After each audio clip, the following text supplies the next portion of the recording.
সবাইকে জানাই গণেশ চতুর্থী ও বগা পঞ্চমীর অনেক অনেক শুভেচ্ছা। ভিডিওটা দিতে একটু লেট হয়ে গেল। যাওয়ার সময় একটা সুন্দর গণদাদাকে দেখলাম, প্রণামও করে নিয়েছি, চলে এসেছি স্টেশনে।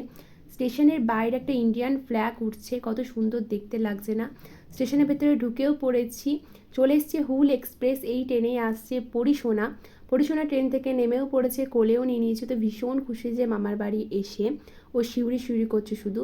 সন্ধেবেলায় লাল পরি সুন্দর একটা লাল জামা পরে রেডি হয়ে নিয়েছে, কত সুন্দর লাগছে দেখো।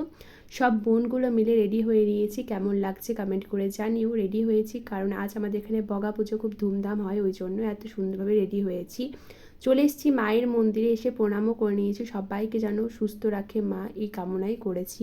কত সুন্দর লাগছে না মাকে দেখতে। তারপরে ওপারা চলে গেছিলাম মায়ের বাড়ি ভরা দেখতে। তো মা নেচে নেচে গোটা গ্রাম ঘোরে, খুব ভালো লাগে দেখতে, আর সুন্দর সুন্দর গান হয়। রাত্রি 11:30 যখন বাজছে তখন আমাদের বাড়ি ঢুকলো মা।